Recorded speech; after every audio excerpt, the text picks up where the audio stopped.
Okay, so we're going to go to our standard, where it says standard. We're going to fold back our book. Sorry, I started this and something weird happened. Okay, you're going to get the orange sheet. You're going to fold it in half. So on the inside is the graphs, and on the outside, the front covers this. And then I glued it to the left-hand side where it says standard. At the top, I wrote our checklist, ax plus by equals c, no fractions or decimals. A can't be negative. GCF has to equal 1. Here's our form, ax plus by equals c. And our first method is we're going to convert to slope-intercept so that we can graph it. That's the first way to graph it. Okay, so let's just take an example and do that. So we have 2x plus 3y equals 6. Okay, so we need to get it to y equals mx plus b form, because that's what this is here. In case you didn't know, we got to make sure you know what you're aiming for, which means our x is on the wrong side of the equation. So I'm going to subtract 2x from both sides. Remember, 6 and negative 2x can't go together, so we just set them next to each other. So it's 3y equals negative 2x plus 6. Divide everything by 3. So we have y equals negative 2/3 x plus 2. That means our y-intercept, where we got our launch point, is 2. And our slope, what we count up and over, down and to the right, is negative 2/3. Okay, so we could graph from there. The other method in the next box is to graph with the x and y intercepts. So in other words, where they cross the y and x, the x and y axis. Okay, in order to do that, so we're going to use the same equation, 2x plus 3y equals 6. Okay, to find the x-intercept, that means y is 0. Okay, we're not going up or down, we're staying on the x axis. So that means y has to be equal to 0. And so then we just take the equation from above, and instead of putting y in there, we're going to substitute in 0, because that's what we've decided. So we're going to go 2x plus 3 times 0 equals 6. Well, 3 times 0 is 0, so that goes away, and we're left with 2x equals 6, divide both sides by 2, and x equals 3. So the line crosses the x-axis at 3. Okay, now to find the y-intercept, we're going to let x equal 0, because we don't go left, right, we just go straight up or down. Okay, so again, we're going to take this equation up here, we're going to replace the x with a 0, and then we're going to figure out what y would be if we don't go up or down at all. Okay, so this would go away, and we'd have 3y equals 6, divide both sides by 3, and so our y-intercept is 2.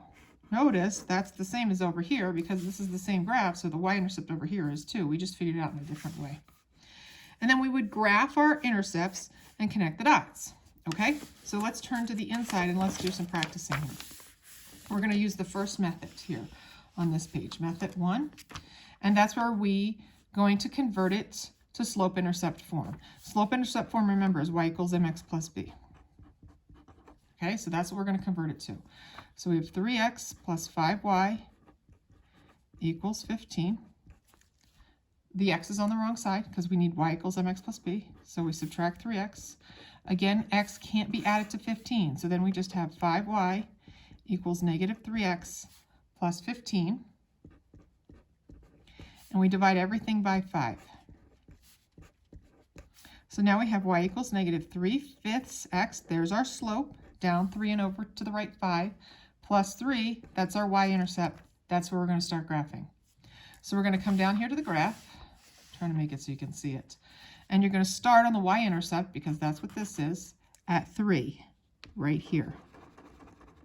Then we're going to count our slope. Well, it's a negative slope, so we have two choices. We can go up 1, 2, 3, and to left 5. 1, 2, 3, 4, 5, big dot. We could keep counting in that direction, Or we could go back to the y-intercept and we could go down 3, 1, 2, 3, and to the right 5, 1, 2, 3, 4, 5. And then we're going to connect those dots with a straight edge. And that's how we can graph, and don't forget to put arrows on the end, we can graph a line in standard form by just converting it to y equals mx plus b. We can also graph a line. The method 2 is to find the x and the y-intercept. So we're going to find the x and y-intercepts, okay? So first I'm going to let x equal 0. So that's going to be 3 times 0 plus 5y equals 15. So that means we really just have 5y equals 15. Divide both sides by 5. And we have y equals 3. So the point here is going to be x is 0, y is 3. That's our first point. Okay? Now let's come over here, and this time we're going to let y equal 0. So we have 3x plus 5 times 0 equals 15. This goes away. We have 3x equals 15. Divide both sides by 3. So x equals 5. So this time it's going to be 5, comma 0. So that's going to be over here. 1, 2, 3, 4, right there. And then we're just going to connect it. And you can see it's the same line, same equation, same line, because remember, an equation is for a line is just the recipe on how to make a line. Okay, there it is. I need to put some tape there. Okay, so that's our booklet. So I'm going to close up the booklet. And we're going to continue to do a couple little things over here in this blank space, okay?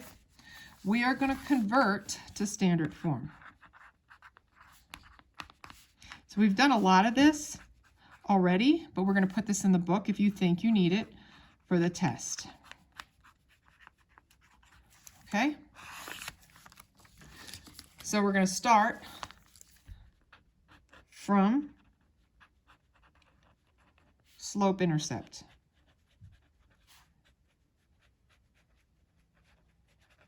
Okay, so let's say so that means we're going from y equals mx plus b, right? And we're going to go to ax plus by equals c, which means checklist time. Okay, we have to have that checklist if we're going here. This is the one that has all the issues we have to take care of. So y equals 2/3 x plus 3.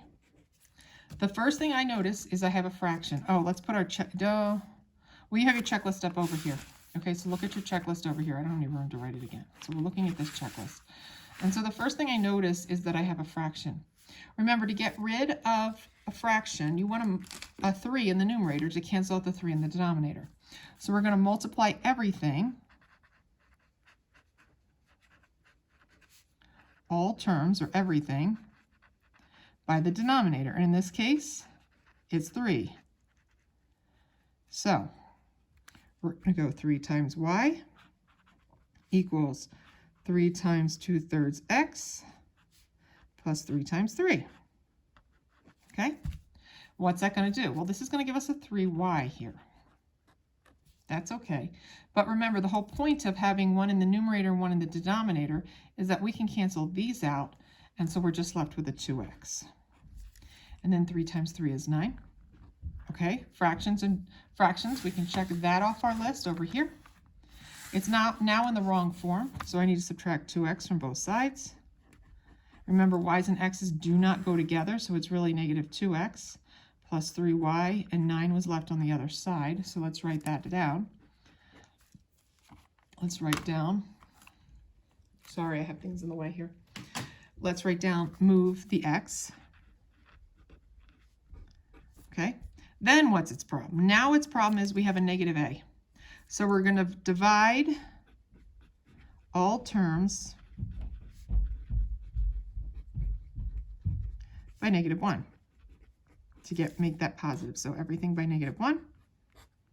So now we have 2x minus 3y equals negative 9. Checklist is done because the GCF is 1. And we're done that part. Okay. The last thing we're going to do is we're going to convert from point slope form.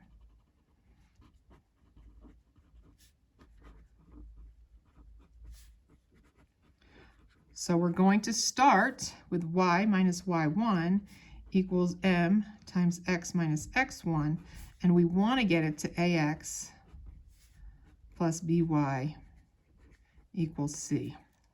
This is supposed to be an arrow. Not a very good one, but you know, you got the gist. Okay? So let's start with this problem. Y minus 3 equals 1/2 x minus 2. First thing we're going to do is distribute, because we don't want the parentheses. Distribute. So we're going to go 1/2 times x. That's 1/2 x. And 1/2 times 2. 1/2 of 2 is just 1. Okay, and then we had a negative sitting there. The next thing is to get rid of the fraction, so we're going to multiply by the denominator, everything. I'm trying to fit this all on here, can you tell? So we're going to multiply everything by 2. So 2 times y, and 2 times 3, and 2 times 1/2 x, and 2 times 1.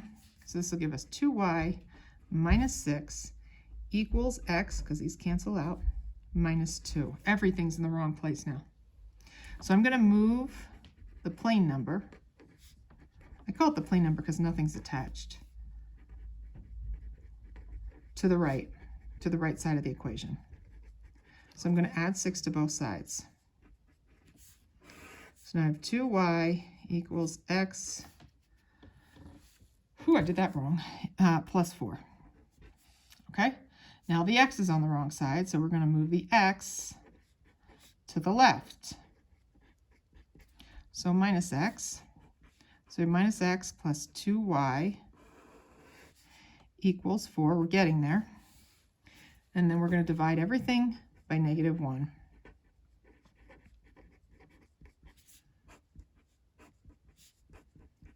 And that's going to be x minus 2y equals -4. And there it is in standard form. Oops, let me move it up so you can see it. Okay, so that is the whole thing. That is all standard form. And then you can go to any of the other videos you need for anything else.